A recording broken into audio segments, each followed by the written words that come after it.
মনে থাকে বনের পাখি মনে না রজনীর মুখের হাসি লাগে আন্ধার রাইতে পূর্ণিমা আর কয়না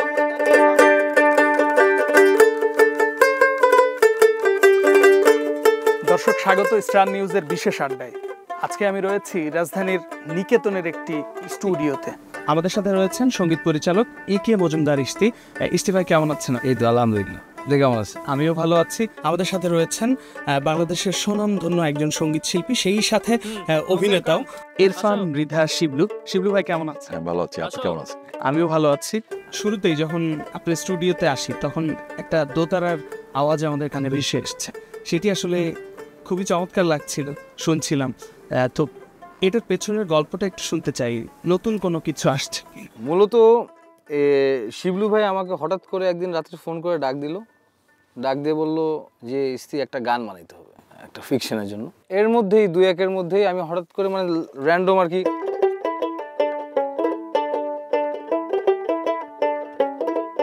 তো এই ধুনটা আর কি হঠাৎ করে আমি আর কি র্যান্ডমলি ড্রয়িং রুমে বাজাচ্ছি। তো রিপন ভাই বলে এদিকে আসো শোনো। তখন উনি আর কি লেখলো আর কি যে তোমার মনে দুয়ারে ভাসবো আমি জোয়ারে। শিবলু ভাই গান শুনছিলাম, চমৎকার একটি গান। আশা করা যায় যে এই গানটি আসলে দর্শকের মধ্যে আবারও ছড়িয়ে পড়বে। আপনার কি মনে হয় যে এই গানটি দর্শক কিভাবে নেবে? নাটকের নাম হচ্ছে চোর, পরিচালক মহিদুল মহিম, অভিনয় করেছে ফারহান ও কেয়া পায়েল। আর গানটা বেসিক্যালি লিখছে হচ্ছে হাসনাত রিপন, আমাদের প্রাচীনাটের খুব কাছের ছোট ভাই। আর সুর করেছেন তিনজন মিলে, বেসিক্যালি এটা ইস্তি, নাজমুল এবং হাসনাত রিপন, এই তিনজন মিলে আসলে গানের শ্যুটটা করছেন। এবং গানে ভয়েস দিয়েছি হচ্ছে আমি এবং আমাদের জেডি, এই দুইজন। জেডি একটা র্যাপ পাঠ করছে, হ্যাঁ এটা জাস্ট মানে আমি বলবো যে মানে ওর একটা ফ্রি স্টাইল একটা জায়গা আছে, মানে করে ও সবসময়। তো খুব সুন্দর একটা জায়গা আছে ওর, আর আমি বাকিটা আমি করেছি।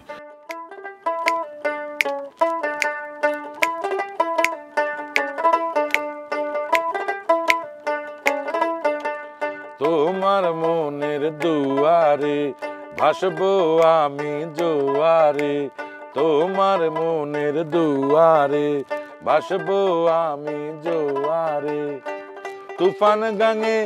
তুফান গাঙে ভাসাইতাম নাও পাইতাম যদি তোমারে, তোমার মনের দুয়ারে ভাসবো আমি জোয়ারে।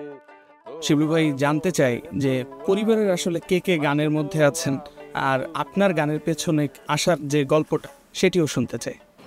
এক সময় আসলে গান করার জন্য পরিবারের ছিলেন, কিন্তু এটা আমার ছোটোকালে অতটা মনেও নাই।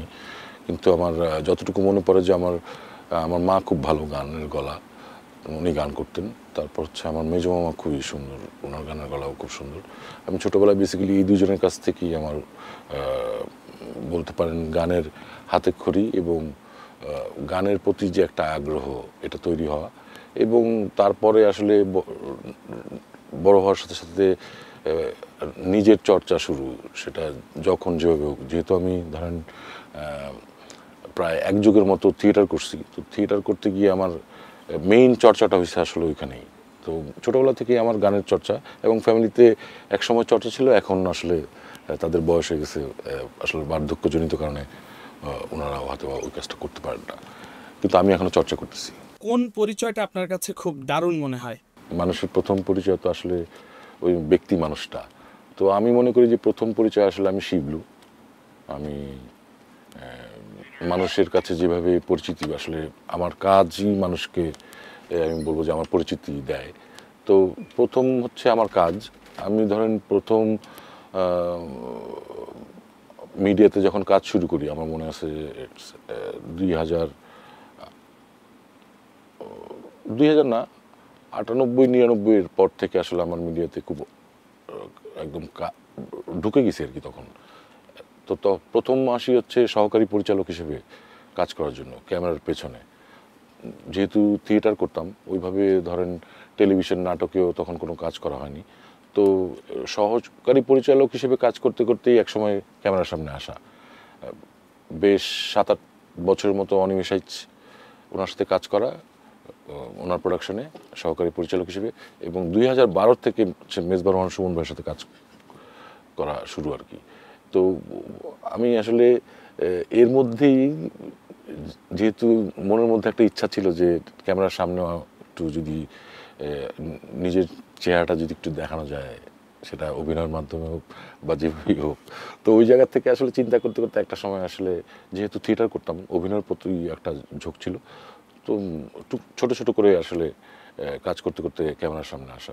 ব্যাচেলার পয়েন্টের গল্পটা একটু শুনতে চাই। ব্যাচেলার পয়েন্টে আপনার যাত্রাটা শুরু হয়েছিল কিভাবে?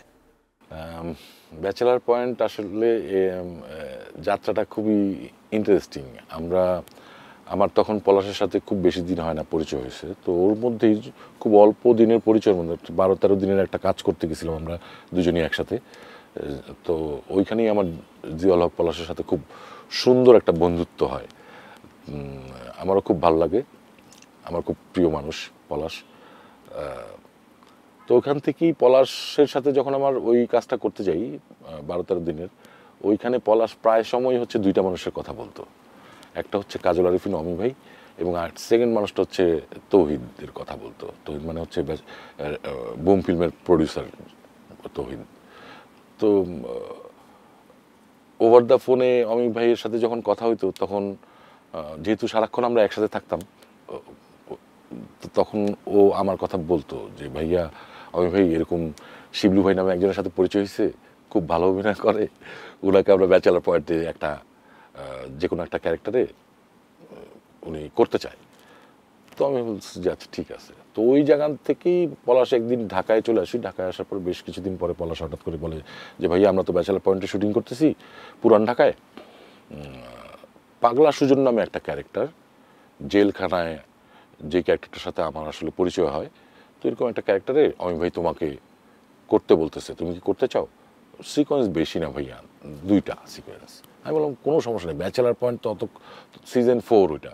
তো সিজন 4 আমি ব্যাচেলার পয়েন্টের নিজেও একজন দর্শক হিসেবে প্রচণ্ড পরিমাণে ভক্ত, অপেক্ষায় থাকি আসলে কখন একটা এপিসোড বের হবে দেখার জন্য। তো ওই জায়গা থেকে চিন্তা করলাম আমি ব্যাচেলার পয়েন্টের 2টা সিকোয়েন্স, মানে একটা শর্ট দিতে হলেও আমি রাজি আছি, কোনো সমস্যা নেই। আপনার জীবনের সব থেকে সেরা একটা মুহূর্ত জানতে চাই। মজার ঘটনাটা হচ্ছে, প্রথম দিন যখন আমি শুটিংয়ে যাই, শুটিংয়ে যাওয়ার পরে আমার কস্টিউম দিয়ে দেওয়া হলো হচ্ছে এফডিসি থেকে আনা ওই যে হাজতদের যে কয়েদিদের যে পোশাক, এই পোশাক দেওয়া হলো। তো পোশাকের পায়জামাটা খুবই ডিস্টার্ব করতেছিল, কারণ হচ্ছিল না, একটু ছোটো ছিল। তারপরেও ম্যানেজ করে পড়লাম। পড়ার পরে আমি হঠাৎ করে একজনকে বললাম যে ভাই, আমাকে একটা স্ক্রিপ্ট দাও, আমি তো স্ক্রিপ্ট জানি না। ক্যারেক্টার ওকে আমি হাজত, মানে একজন আসামি, জেলখানার মধ্যে আসি, কিন্তু স্ক্রিপ্ট দাও, ডায়লগগুলি একটু দেখি, নর্মালি যা হয় আর কি। তো আমাকে একজন বললেন, ভাই টেনশন করেন না, আমি ভাই ইনস্ট্যান্ট আপনাকে বলে দিবে। ভাইয়া একে একে যখন ডায়লগগুলিও বলে দিলেন, ক্যারেক্টারটাও সুন্দর করে ব্রিফ করে দিলেন, বুঝাই দিলেন ব্লকিং সহ, দেন করলাম। করার পরে হচ্ছে আমি আসলে কখনো চিন্তাও করি নাই যে এই 2টা সিকোয়েন্স এত ভাইরাল হবে। এটা যখন বের হইলো, এটা বুঝতে পারলাম হচ্ছে আমি একদিন এই শুটিং শেষ করে, এটা ধরেন টেলিভিশনে প্রচার শুরু হয়ে গেল, আমি নিজেরটাও দেখলাম। দেখার পরে আমি আসলে চিন্তা করি না যে এরকম ভাইরাল হবে, লোকজন পাগলা সুজনকে এইভাবে ধরবে। তো দেখলাম যে আমি প্রথম এটা বুঝতে পারলাম আমি যখন বাজারে গেলাম, আমার বাজারে, আমি সবসময় যেখানে বাজার করি, বাজারে ঢোকার সময় আমি সবসময় বাজারে একটা দোকান থেকেই মাছ কিনি। ধরেন 10টা দোকানে দেখলেও একটা দোকান থেকেই কিনবো, এরকম একটা টার্গেট করা একটা দোকান আছে আমার। তো এই দোকানের দোকানদারও আমার পরিচিত, কারণ রেগুলার যেতে, ধরেন ও জানে আমি টুকটাক অভিনয় করি, টুকটাক গান করি, সাদা সাদা কালা কালা, কথা কেউ না, এই গান 2টা আমি গাইছি। তো এই সব বিষয় নিয়ে ওর সাথে আমার খুব কথা হয় এবং আমি প্রচণ্ড পরিমাণে এনজয় করি। ও হঠাৎ করে বলতেছে, মামা পাগলা সুজন কিন্তু ফাটায়া দিছে। আমি না খুব অবাক হইলাম, পাগলা সুজন মানে ও আমার নামও জানে যে আমার নাম শিবলু। ও আমাকে বলতেছে পাগলা সুজন ফাটায়া ফেলছেন মামা, ঠিক আছে, আপনার যে ডায়লগ আসলেই খুব দারুণ ছিল। তো ওখানে একটা ডায়লগের একটা ব্যাপার ছিল, ওখানে একটা সিকোয়েন্স, একটা চমৎকার এবং হাসির একটা ডায়লগ ছিল। এই কারণে আসলে বেসিক্যালি লোকজন খুব নিয়েছিল। এবং এটা গেল বাজার, এরপর আসলাম একদিন একটা তেহারির দোকানে ঢুকলাম, তেহারির দোকানদার বলতেছে পাগলা সুজন, কে আসছে? পাগলা সুজন আসছে। এরকম করতে করতে দেখলাম রাস্তাঘাটে বেরোলে লোকজন আমাকে এখন পাগলা সুজন বলে ডাকে। যে কোনো জায়গায় যাচ্ছি যারা চিনতেছে, এই পাগলা সুজন, এই সুজন ভাই, এরকম করে ডাকতেছে। তো এটা আমি খুবই এনজয় করা শুরু করলাম এবং আমি এটা অমি ভাইয়ের টিমকে বললাম, অমি ভাইকে বললাম যে ভাইয়া আমাকে তো লোকজন রাস্তাঘাটে পাগলা সুজন বলে ডাকে। এই হচ্ছে শুরু আমার। এরপর সিজন 5 আপনারা অলরেডি দেখতেছেন লোকজন, এবং পাগলা সুজনের যে উপস্থিতি ব্যাচেলার পয়েন্টে, আশা করি যে লোকজন অনেক এনজয় করতেছে। ব্যাচেলার পয়েন্টের বাসা থেকে বের হচ্ছেন না, একবার ঢুকলেন আর বের হওয়ার কোনো নামগন্ধও নাই।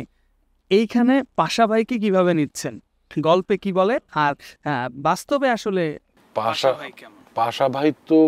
পাশা ভাই যদি বাস্তবের কথা বলি, বাস্তবে তো আর পাশা ভাই থাকেন না, উনি তখন মার্জুক রাসেল হয়ে যান। এবং মার্জুক রাসেল কে নিয়ে আমার আসলে, ওনাকে নিয়ে আমার বলার মতো যোগ্যতাই আমার নাই, সত্যি কথা।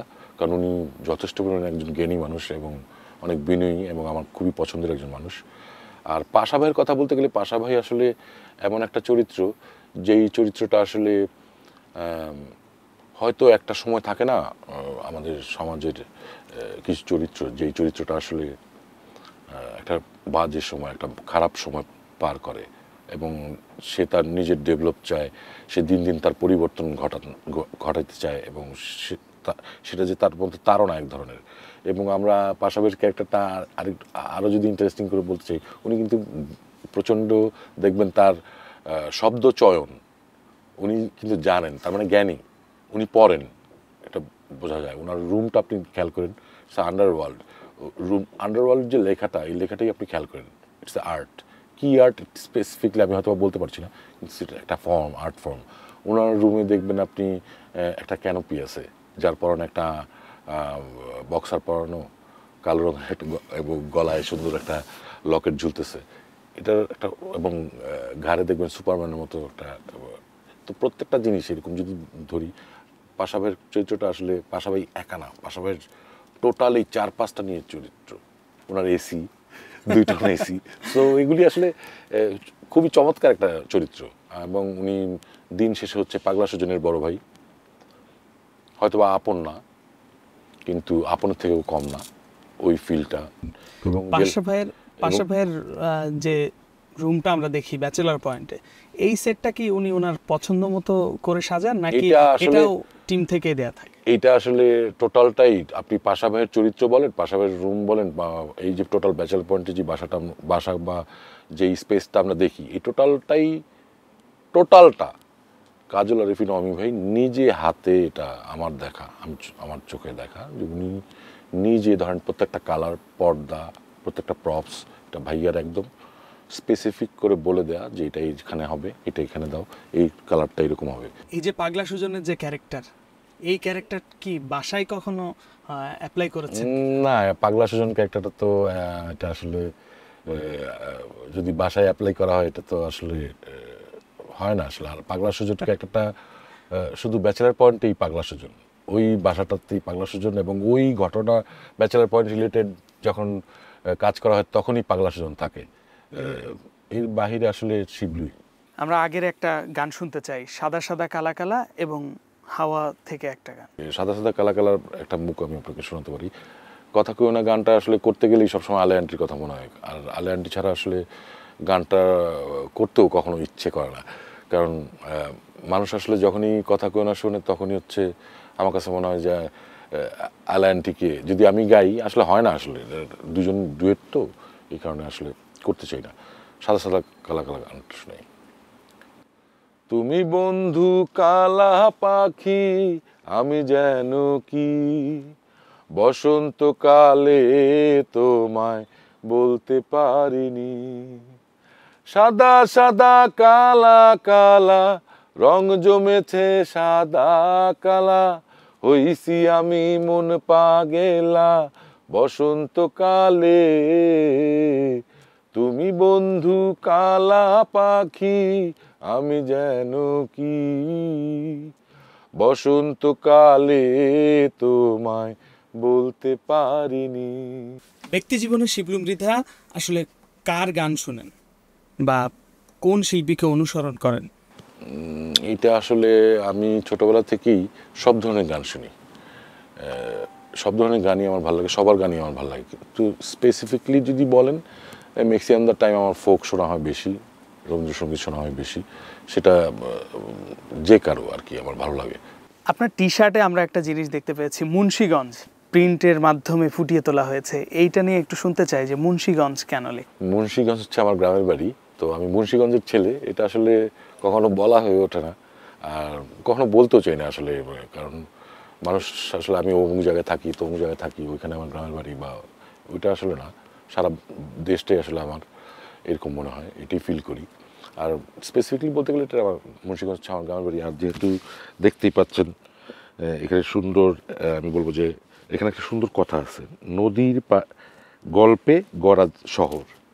সো মুন্সিগঞ্জ মানে হচ্ছে একটা নদী, পদ্মার পাড়ের। সঙ্গীতের জন্য বেশি কষ্ট করতে হয়েছে নাকি অভিনয়ের জন্য? প্রথম কথা হইতেছে, যদি কষ্টই হইতো তাহলে আসলে গান বা এই যে ক্যামেরার পেছনে বা সামনে কাজ করা কখনোই হইতো না। আসলে আমি যখন থেকেই এই গান বলেন, অভিনয় বলেন বা ক্যামেরার পেছনে কাজ করা বলেন, এনজয় করা শুরু করতাম, মজা পাচ্ছিলাম আসলে, তখন থেকেই কাজ করা শুরু। এবং আমার প্রচণ্ড পরিমাণে, আমি যেমন এখন ক্যামেরার পেছনে খুব কম কাজ করা হয়, কিন্তু আমি প্রচণ্ড পরিমাণে মিস করি। তো আমার কাছে মনে হয় যে কখনো কষ্ট হয় নাই দুইটাতেই, গান বলেন আর অভিনয় বলেন, কোনোটাতেই আমার আসলে কখনো। দর্শকদের জন্য কি বলবেন? আপনার যারা দর্শক, যারা আপনাকে শুনে, অর্থাৎ সাদা সাদা কালা কালা শুনেছে, কথা কইও না শুনেছে, তাদের জন্য কি বলবেন? দর্শকরাই হচ্ছেন আসল, সবার আগে আল্লাহ, তারপর হচ্ছেন দর্শকরাই আসল। দর্শকদের জন্যই কাজ করা, এবং আমি বলবো যে দর্শক তারাই যারা সবসময় ভুল ধরেন এবং যারা সবসময় ভালো বলেন, সবাই দর্শক। আমিও কিন্তু একজন দর্শক, তো ওই জায়গা থেকেই বলবো যে আমার জন্য সবাই দোয়া করবেন এবং আমি যেন ভালো ভালো কাজ করতে পারি, এর জন্য বেশি বেশি দোয়া করবেন। আর নতুন গান অবশ্যই করব, কারণ নতুন গান, নাটকের এই গানটা দর্শকদের উদ্দেশ্যে বলা হচ্ছে, এই গানটা আমার কাছে মনে হয় যে আপনাদের খুবই ভালো লাগবে। শিবলু ভাই ধন্যবাদ আপনাকে, এবং ইস্তি ভাই আপনাকেও ধন্যবাদ আমাদেরকে এতক্ষণ সময় দেওয়ার জন্য। দর্শক, আমরা আড্ডা দিচ্ছিলাম দুজন গুণী সঙ্গীত শিল্পীর সাথে, আপনাদেরকে শোনানোর জন্য তাদের এই নতুন গান এবং নতুন এই প্রয়াস সার্থক হোক এবং মানুষের মুখে মুখে পৌঁছে যাক তাদের গান। এতক্ষণ আমাদের সাথে থাকার জন্য ধন্যবাদ সবাইকে। আশা করছি ভালো থাকবেন, সুস্থ থাকবেন। তোমার মনের দুয়ারে বাসবো আমি দুয়ারে, মনের ভিতর বাউলা, পাগলের সুর মনে মনে সবার এলে মাওলা, পাগলের সুর মনে মনে সবার এলে মাওলা, পাগলের সুর মনে মনে এলে মাওলা।